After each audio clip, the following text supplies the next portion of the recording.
YouTube चॅनलवर आपलं सर्वांचं स्वागत आहे.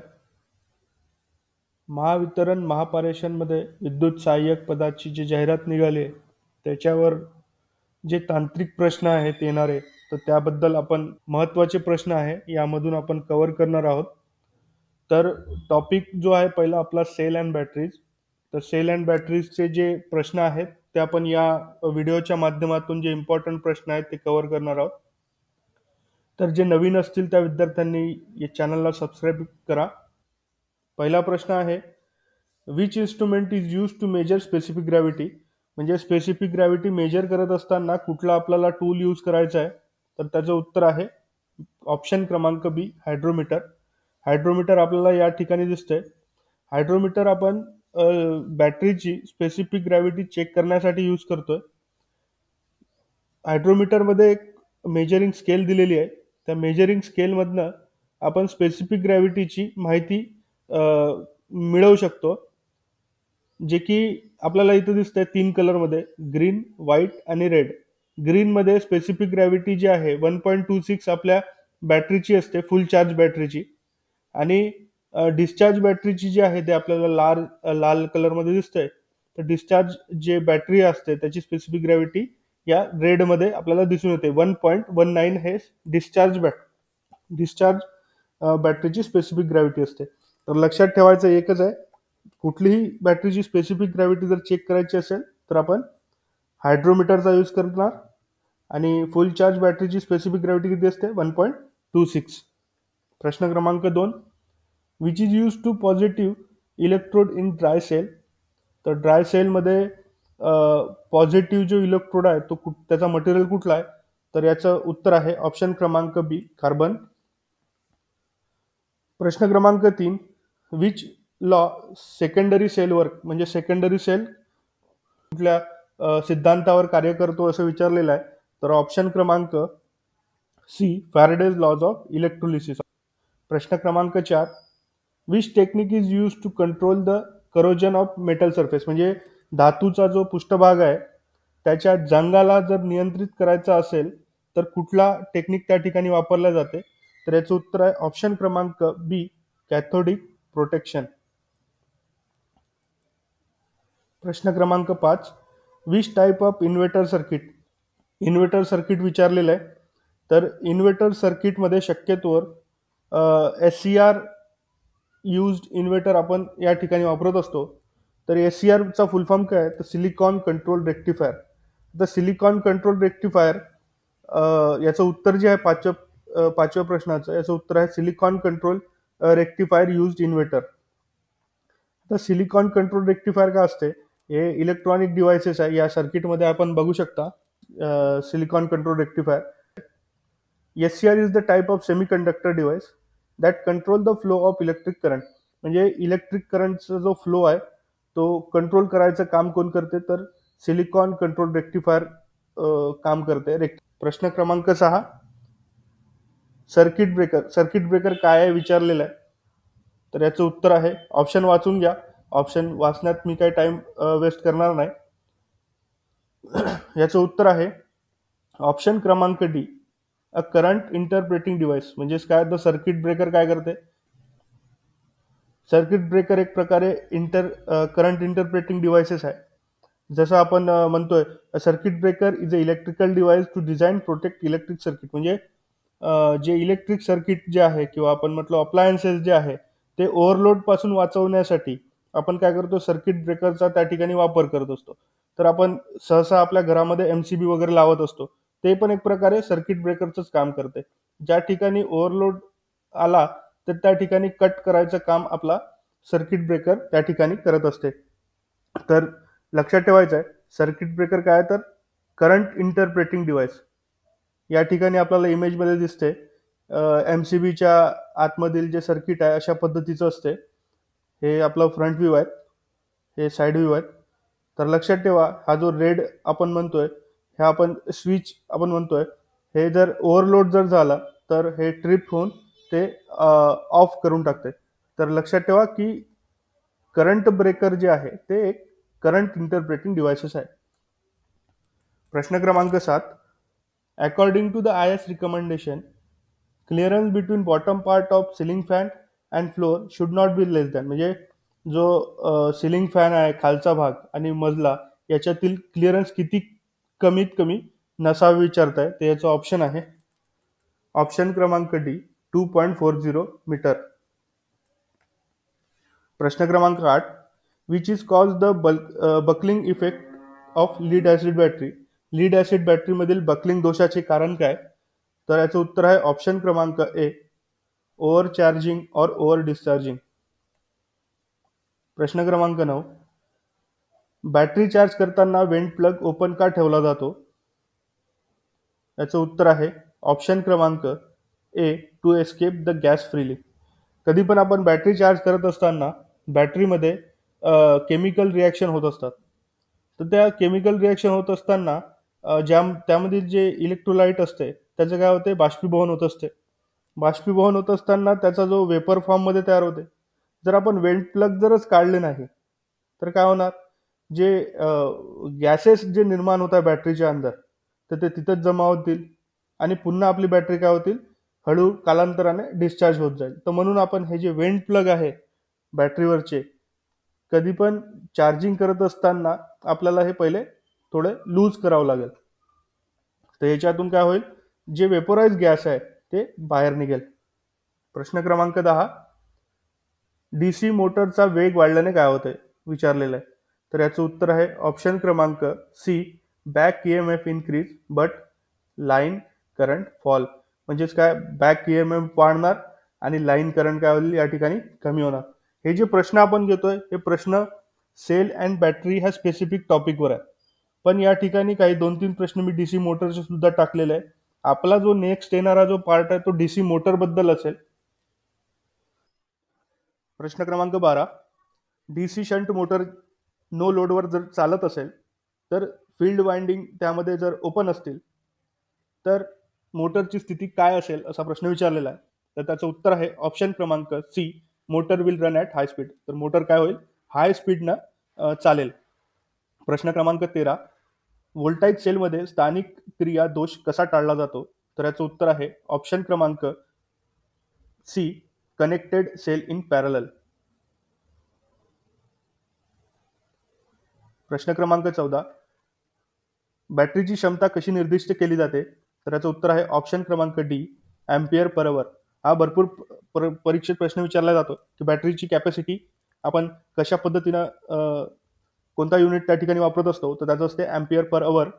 प्रश्न क्रमांक 15, लीड ॲसिड बॅटरीमध्ये हार्ड सल्फेशन दोष कसा सुधारला जाऊ शकतो, तर याचं उत्तर आहे ऑप्शन क्रमांक सी कमी करंट व दीर्घ कालावधीसाठी बॅटरी रिचार्ज करत असताना. प्रश्न क्रमांक 16, कोणत्या पद्धतीमध्ये बॅटरी दीर्घ कालावधीसाठी कमी विद्युत प्रवाहावर चार्ज केली जाते, तर याचं उत्तर आहे ऑप्शन क्रमांक बी टिकल चार्जिंग. म्हणजे टिकल चार्जिंगला आपण असं म्हणतोय, ही रिचार्जेबल बॅटरी हळू सतत दराने चार्ज करण्याची पद्धत आहे. फास्ट चार्जिंगच्या विपरीत जे बॅटरी त्वरित चार्ज करण्यासाठी उच्च प्रवाह प्रदान करते. टिकल चार्जिंग विस्तारित कालावधीसाठी कमी आणि अधिक स्थिर प्रवाह प्रदान करते. टिकल चार्जिंगचा उद्देश काय आहे लक्षात ठेवा, बॅटरीचा चार्ज टिकवून ठेवणे व कालांतराने स्वतः डिस्चार्ज होण्यापासून किंवा क्षमता गमावण्यापासून रोखणे हे टिकल चार्जिंगचं काय आहे, काम आहे. प्रश्न क्रमांक 17, एक ट्रान्झिस्टरमध्ये कलेक्टर करंट नियंत्रित केला जाऊ शकतो, तर याचं उत्तर आहे ऑप्शन क्रमांक बी बेस करंट. या ठिकाणी आपण ट्रान्झिस्टर बघतोय त्यामध्ये 3 आपल्याला टर्मिनल दिसतात, एक कलेक्टर, बेस आणि एमिटर. प्रश्न क्रमांक 18, the efficiency of solar cell can be expected in a range. म्हणजेच काय, तर रेंज सोलर सेलची कार्यक्षमता असू शकते, तर याचं उत्तर आहे ऑप्शन क्रमांक ए 10 ते 15. प्रश्न क्रमांक 19, उच्च करंट भार जोडण्यासाठी वापरल्या जाणाऱ्या कमी करंट रेट केलेल्या केबलाचा काय परिणाम होतो, तर याचं उत्तर आहे ऑप्शन क्रमांक डी केबल उष्णतेमुळे डॅमेज होऊ शकतो किंवा नुकसान होऊ शकते. प्रश्न क्रमांक 20, AWG याचा विस्तार काय आहे, तर हे सुद्धा विचारले जाऊ शकते, तर याचं उत्तर आहे याचा फुल फॉर्म ऑप्शन क्रमांक ए अमेरिकन वायर गेज. आपण याला स्टँडर्ड वायर गेज पण म्हणतो. AWGचं जर विचारला तर आपल्याला लक्षात ठेवायचं आहे, आपलं उत्तर लिहायचं आहे अमेरिकन वायर गेज. प्रश्न क्रमांक 21, डीसी शंट मोटरच्या फिरण्याची दिशा परस्पर बदलून उलटी केली जाऊ शकते, याचं उत्तर आहे ऑप्शन क्रमांक बी, आयदर फील्ड और आर्मेचर टर्मिनल. जर आपण फील्ड आणि आर्मेचर टर्मिनलच्या माध्यमातून काय करू शकतो, आपण डीसी शंट मोटरची दिशा काय करू शकतो, बदलू शकतो. या इमेजमधून आपण क्लिअर करू शकतो. बघा, पहिला जे इमेज आहे त्यामध्ये फॉरवर्ड डायरेक्शनने जे रोटेट होते त्या ठिकाणी आपण हे जे टर्मिनल आहे या टर्मिनलवरून माहिती करू शकतो की फॉरवर्ड डायरेक्शनने मोटर काय करतोय, आपण रन करतोय. या ठिकाणी रिव्हर्स डायरेक्शनने जर रोटेट करायची असेल तर त्यामध्ये दोन पद्धती वापरल्या जातात. त्यामध्ये चेंजिंग फील्ड पोलॅरिटी आपण चेंज करून रिव्हर्स डायरेक्शननं डीसी मोटर रोटेट करू शकतो. दुसरी मेथड जी आहे आर्मेचर पोलॅरिटी, तर आर्मेचरची जे पोलॅरिटी आपण चेंज करून जे डीसी मोटर आहे, डीसी शंट मोटर जे आहे ते आपण काय करू शकतो, रिव्हर्स डायरेक्शननं रोटेट करू शकतो. तर लक्षात ठेवायचं आहे, या इमेजवरून आपण सहज लक्षात ठेवू शकतो. दोन मेथड असतात, एक फील्ड पोलॅरिटी आणि दुसरी असते आर्मेचर पोलॅरिटी. प्रश्न क्रमांक 22, प्रतिरोध सर्वात अचूकपणे मोजला जाऊ शकतो. म्हणजे जर सर्किटमधला जर रेझिस्टन्स जर मेजर करायचा असेल तर कुठल्या पद्धतीने आपण रेझिस्टन्स मेजर करणार, तर त्याचं उत्तर आहे ऑप्शन क्रमांक बी, ब्रिज मेथड. प्रश्न क्रमांक 23, the starting resistance of 3 point starter in DC motor connected with, म्हणजेच काय, तर डीसी मोटरमधील 3 पॉईंट स्टार्टर प्रारंभिक प्रतिकारसह जोडला जातो. तर याचं उत्तर आहे ऑप्शन क्रमांक बी, सिरीज विथ आर्मेचर. डायग्राममध्ये बघा, हे 3 पॉईंट स्टार्टर डीसी मोटरचं एक सर्किट डायग्राम आहे. आता मोटर ज्या ठिकाणी लागलेली आहे आपण या ठिकाणी बघू शकता, खाली मोटर या ठिकाणी लागलेली आहे. त्यानंतर आपण जे स्टार्टिंग रेजिस्टन्सचा जो प्रश्न विचारलेला आहे, बघा, starting resistance of 3 point starter या ठिकाणी आपला स्टार्टिंग रेजिस्टन्स आहे. हे कशा पद्धतीने जोडलेलं आहे ते विचारलेल्या प्रश्नामध्ये. तर हे सिरीज विथ आर्मेचरच्या माध्यमातून काय झालेलं आहे, हे जॉईंट झालेलं आहे किंवा कनेक्टेड आहेत एकमेकांसोबत. हे R1, R2, R3, R4, R5 हे काय कसे सिरीजमध्ये आहे, जे की मोटरसोबत कनेक्टेड आहे. म्हणजे ज्या कुठल्या आपण इलेक्ट्रिशियनमध्ये किंवा वायरमनमध्ये ज्या आपण सर्किट डायग्राम आहेत त्या सुद्धा आपल्याला पाठ करायचे आहे, जेणेकरून कुठलाही प्रश्न जर आला तर तो आपला सोडवता आला पाहिजे. प्रश्न क्रमांक 24, what is the function of fine selector switch in battery. म्हणजे बॅटरी चार्जरमध्ये जे फाईन सिलेक्टर असते त्याचा वापर काय, त्याचं फंक्शन काय, तर त्याचं उत्तर आहे ऑप्शन क्रमांक ए, सिलेक्ट करंट रेटिंग. डायग्राममध्ये बघा, या ठिकाणी जो नॉब दिसतोय येथून आपण काय करतोय, करंटची रेटिंग कमी जास्त करतोय, जेणेकरून बॅटरी चार्ज करत असताना आपण एक प्रॉपर करंट सेट करायचा आहे.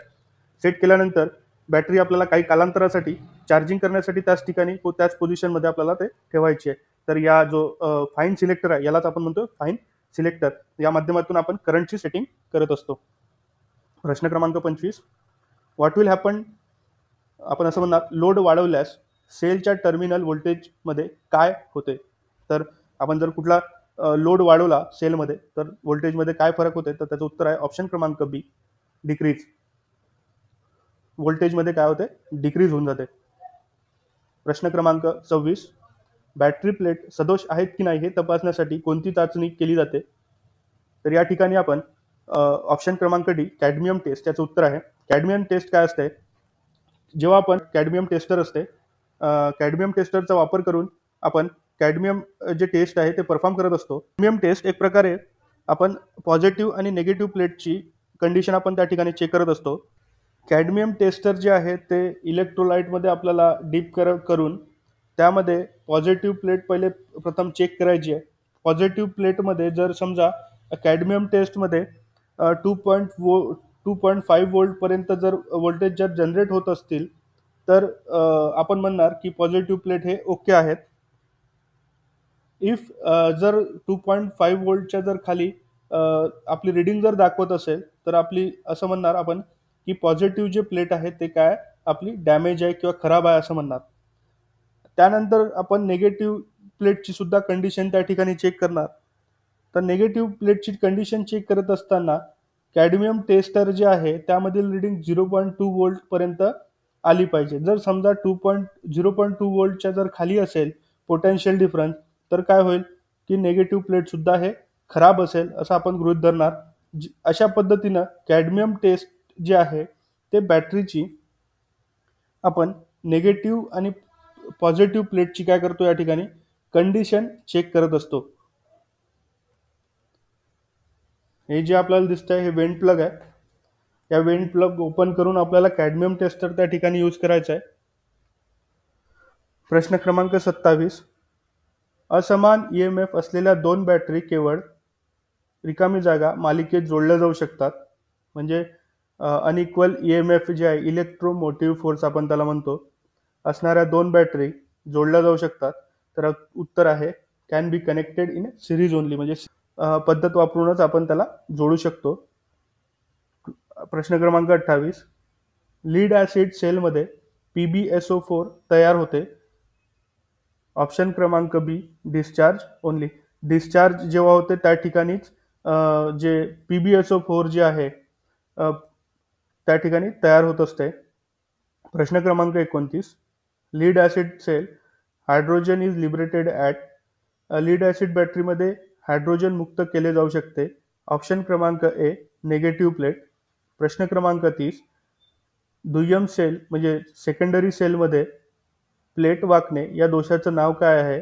तर याचं उत्तर आहे ऑप्शन क्रमांक सी बकलिंग. प्रश्न क्रमांक 31. जर बॅटरी कमी कालावधीसाठी जास्त दराने चार्ज करायची असेल तर चार्ज करण्याची पद्धत काय आहे? तर याचं उत्तर आहे ऑप्शन क्रमांक बी बूस्ट चार्जिंग.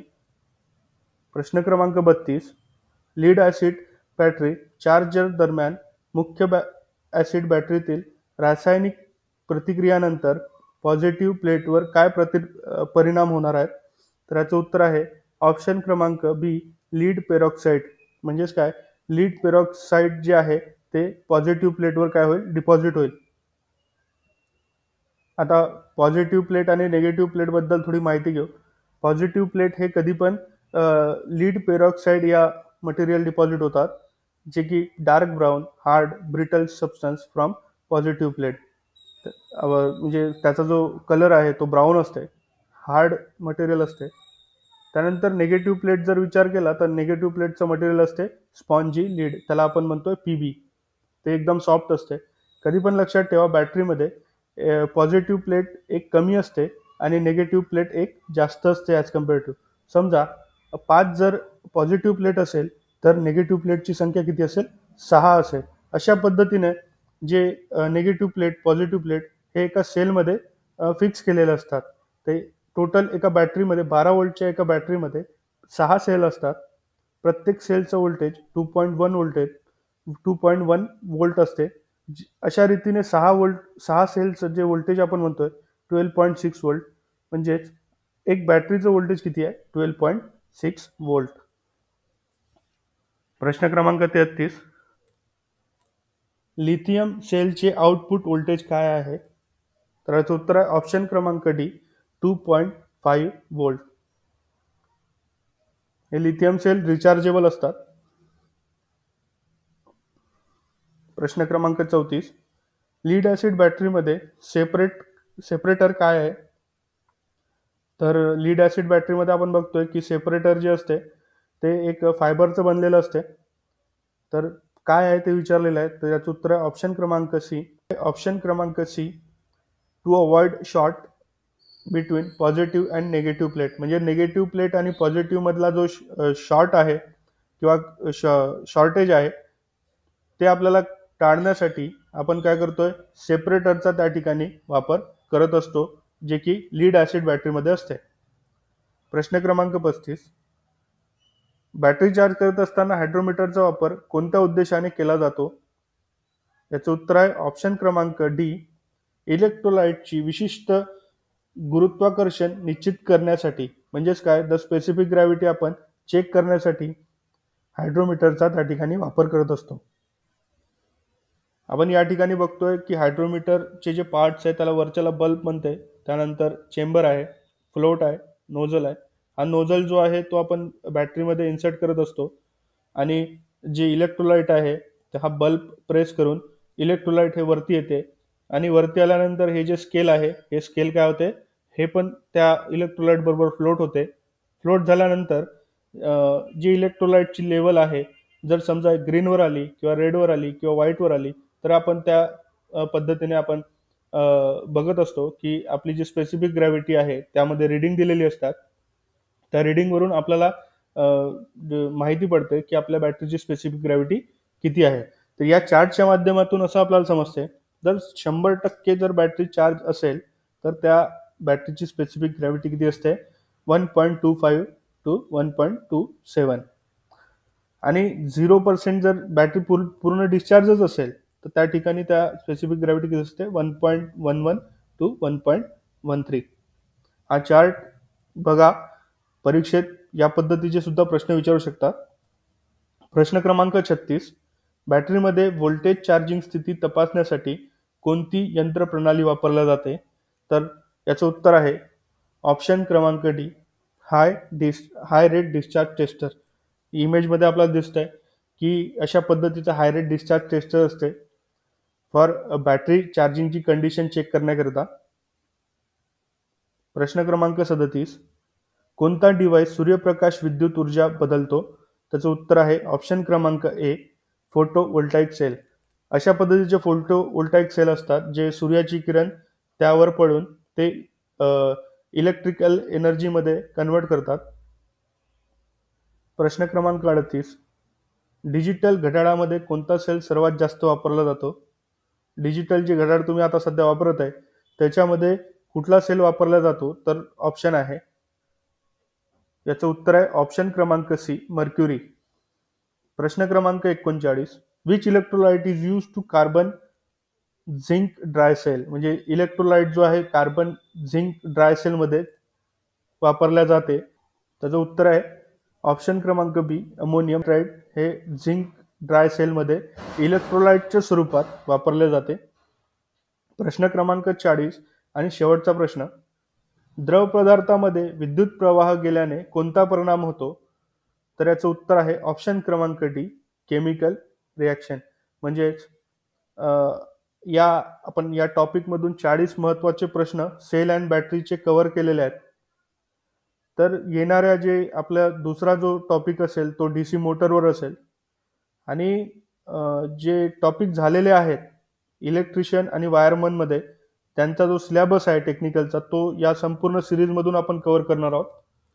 तर तोपर्यंत जे विद्यार्थी नवीन असतील त्यांनी या चॅनलला सबस्क्राईब करा आणि येणारे जे नवीन व्हिडिओ आहेत त्याची लिंक लगेच तुम्हाला लगेच माहिती होईल. तर तोपर्यंत आपण इथंच थांबू. धन्यवाद.